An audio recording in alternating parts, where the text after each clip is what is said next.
नमस्कार दोस्तों, स्वागत है आप सभी का मेरी कहानियों में।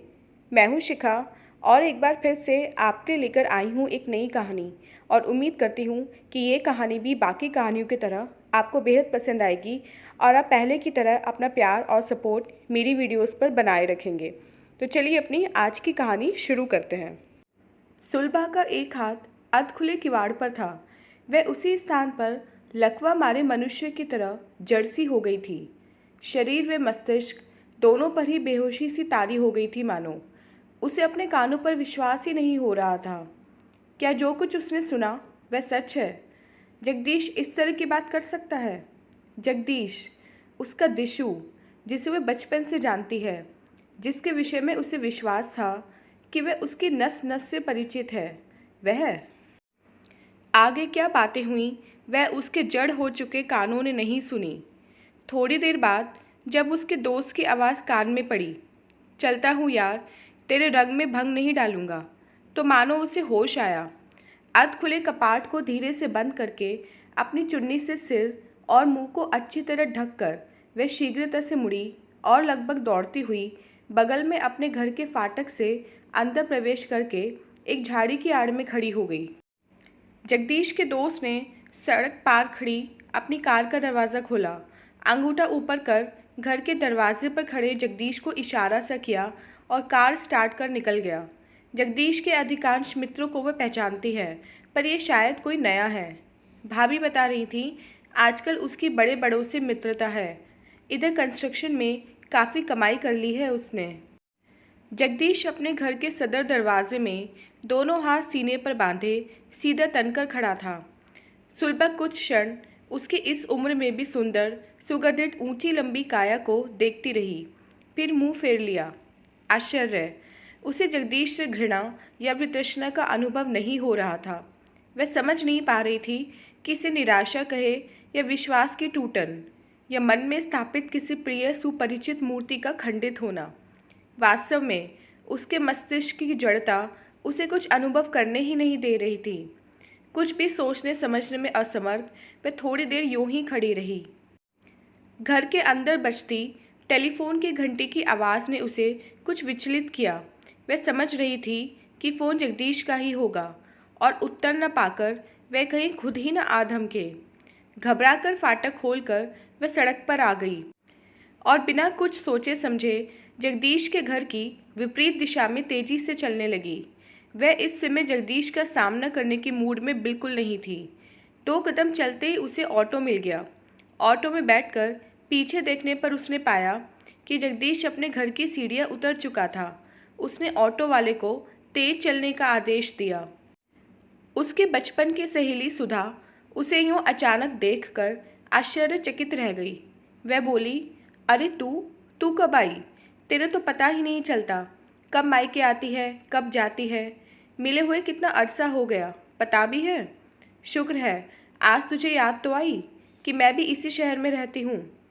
उसकी धारा प्रवाह चलती बातों को बीच में ही रोककर सुलभा ने तनिक हंसकर कहा, अच्छा, बातें बाद में होंगी, पहले ऑटो वाले को पैसे तो दे दे।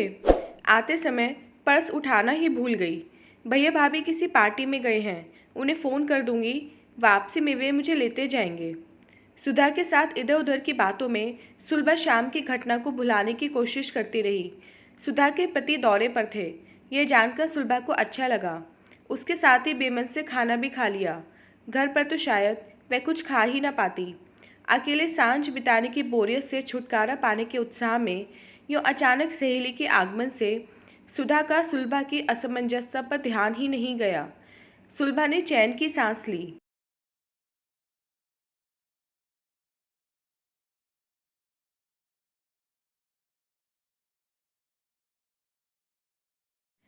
भैया भाभी के साथ घर लौटते रात के 12 बज गए थे, पर सुलभा की आंखों में नींद नहीं थी। अब तक का जीवन एक फिल्म की रील की भांति उसके जहन में घूम रहा था। दोनों की माताएं शायद दूर की मौसेरी बहनें थीं, पर उनका परस्पर परिचय पड़ोसी होने के नाते ही हुआ था। उस दूर के रिश्ते की जानकारी भी परिचय होने के बाद ही हुई, पर विभाजन के बाद भारत आए विस्थापित परिवारों को इस नए और अजनबी परिवेश के चलते रिश्ते की इस पतली सी डोर ने भी मजबूती से बांध दिया था। कभी कभी तो इतना सौहार्द बेहद नज़दीकी रिश्तों में भी नहीं हो पाता। जगदीश और सुलभा हम उम्र थे। जहाँ सुलभा दोनों भाइयों में छोटी थी, वहीं जगदीश अपने माता पिता की जेठी संतान था, जो उनके ब्याह के 7-8 वर्षों बाद पैदा होने के कारण माता पिता, विशेषकर माता का बहुत लाडला था। और 5 वर्ष बाद दूसरे भाई के जन्म के बाद भी उसके लाड़ प्यार में कमी नहीं आई थी। जगदीश और सुलभा अभिन्न थे। दोनों एक साथ स्कूल जाते, खेलते या लड़ते झगड़ते, पर एक दूसरे के बिना मानो सुकून न मिलता। कॉलेज ज्वाइन कर लेने के बाद सुलभा ने उसे पूरे नाम से पुकारना शुरू कर दिया था, पर जगदीश कभी कभी सुली कह लेता था। वयस्क हो जाने के बाद भी दोनों का दोस्ती वाला व्यवहार और हंसी मजाक कभी किसी को नहीं खटका। जब वे दोनों हाई स्कूल में थे, तब मौसी ने एक बार सुलभा से कहा था, तू जगदीश को राखी क्यों नहीं बांधती? बीच में ही जल्दी से बात काट कर जगदीश बोल उठा था, रहने दो बीजी, राखी बांधने के लिए इतनी सारी चचेरी फुफेरी बहनें क्या कम है? सुली तो मेरी दोस्त सखी है, इसे वही रहने दो। दोनों की माताएं हंस पड़ी थी।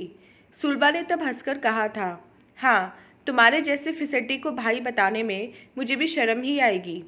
जगदीश बनावटी गुस्से से उसे मारने उठा तो वह उसकी माँ के पीछे जा छिपी।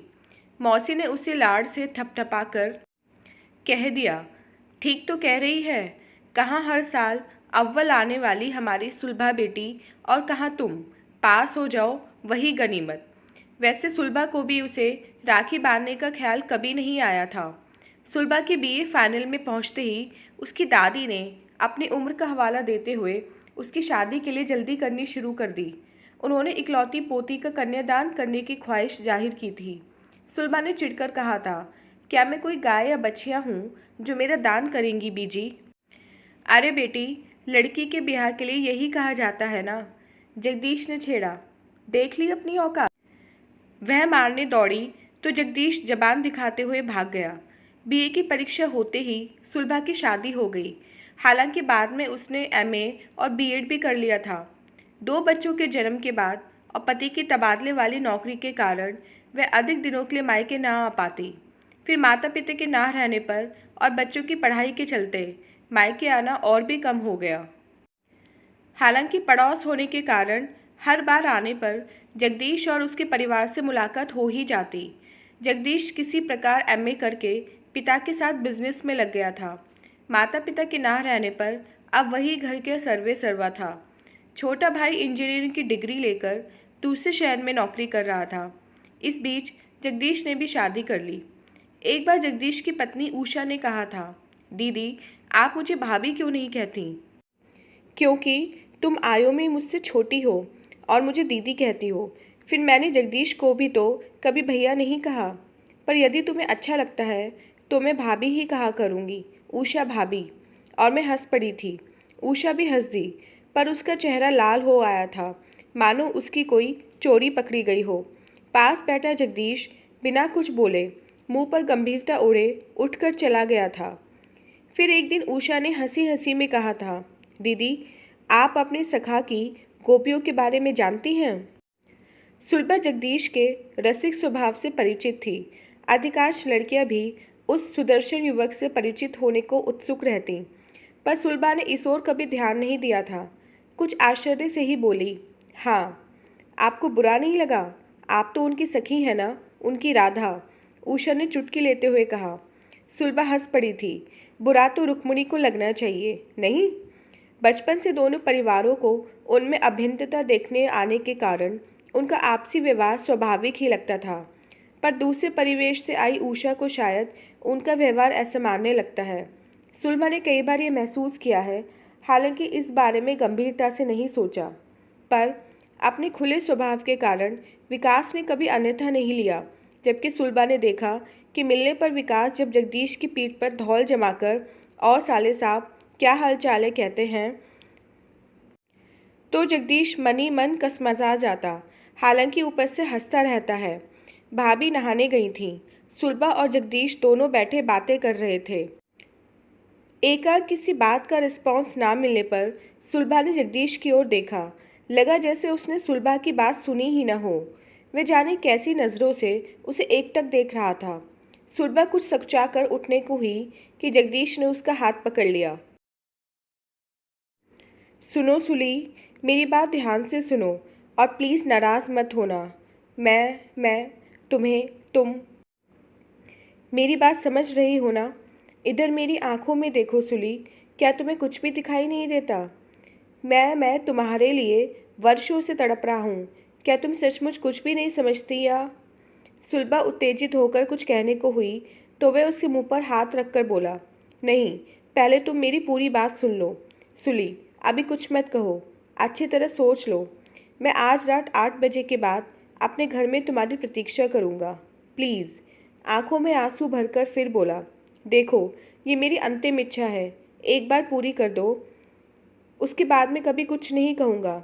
देखो, मैं जानता हूँ तुम और विकास एक दूसरे को बहुत प्यार करते हो। हालांकि यही बात मैं अपने और ऊषा के लिए नहीं कह सकता। शायद इसके लिए मैं ही अधिक दोषी हूँ।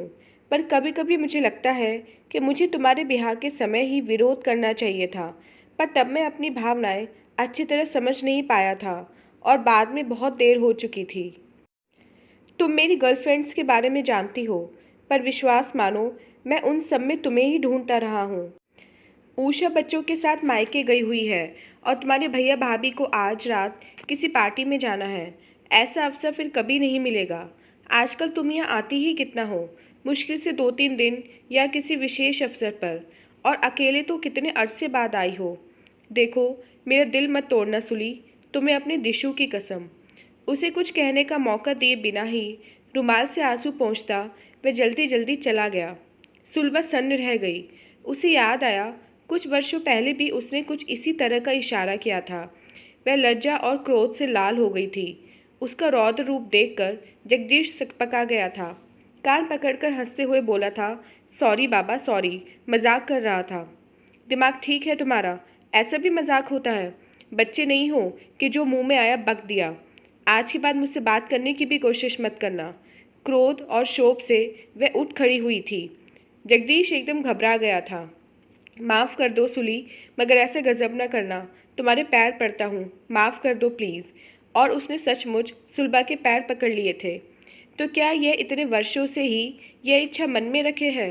वह तो कब का इस बात को भूल चुकी थी। और आज इस उम्र में सुलभा का बेटा इंजीनियरिंग के फाइनल ईयर में है, बेटी मेडिकल के प्रथम वर्ष में है। खुद जगदीश की बेटी इस वर्ष कॉलेज ज्वाइन करेगी। उसने अपने मन को टटोलने का यत्न किया, पर उसके अपने मन में तो सदा जगदीश के लिए दोस्ती भाव ही रहा है। उसका प्यार तो विकास ही है। और जगदीश का आज का प्रस्ताव क्या प्यार है? क्या पुरुष की दृष्टि में नारी का यही एक रूप है? छी! उसका सिर घूम रहा था। दिमाग मानो कुछ भी सोचने समझने में असमर्थ हो रहा था। भाभी के कुछ एहसास करने पर सिरदर्द का बहाना बनाकर वह अपने कमरे में जाकर लेट गई। शाम तक उसकी यही हालत रही।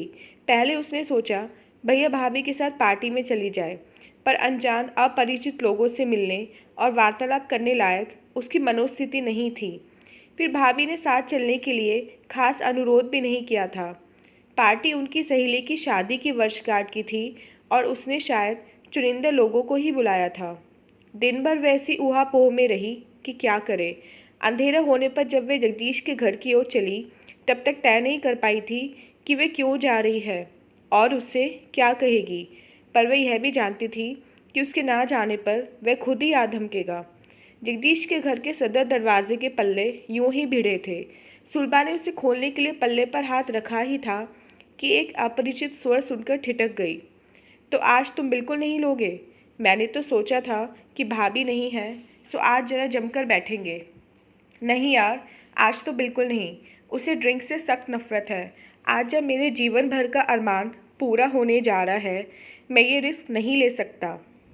पर यार, मेरी समझ में नहीं आ रहा है, अब इतने वर्षों बाद ऐसा भी क्या है? अरे तुझे कोई कमी है?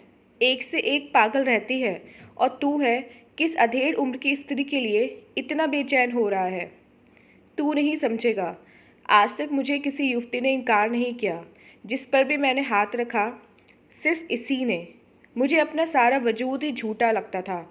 मैंने ज़िंदगी में कभी किसी स्तर पर हार नहीं मानी, न खेल में, न बिजनेस में, न प्रेम में।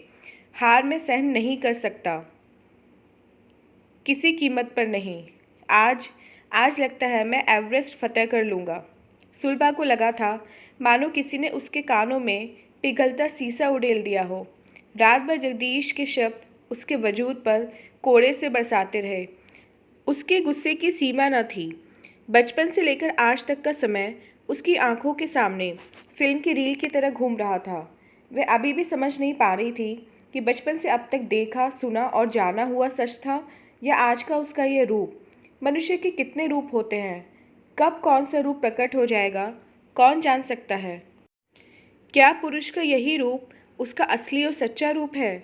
क्या खून के रिश्तों के अलावा पुरुष की नज़रों में स्त्री पुरुष का यही एक रिश्ता है? बाकी सब गौण हैं। मित्रता भी एक दिखावा ही है। क्या वह अब किसी चीज़ पर विश्वास कर पाएगी? सुबह अपना सामान संभालती हुए सोच रही थी, भैया भाभी से वो अचानक लौट जाने का कौन सा बहाना बनाएगी। वह अब कभी जगदीश का सामना पहले की तरह सहज भाव में कर पाएगी? पता नहीं, पर आज तो हरगिज़ नहीं कर पाएगी। तो दोस्तों, ये थी हमारी आज की कहानी। उम्मीद करती हूँ ये कहानी आपको पसंद आई होगी। मिलते हैं अपनी नेक्स्ट वीडियो में इससे नेक्स्ट कहानी के साथ। तब तक के लिए आज्ञा दीजिए।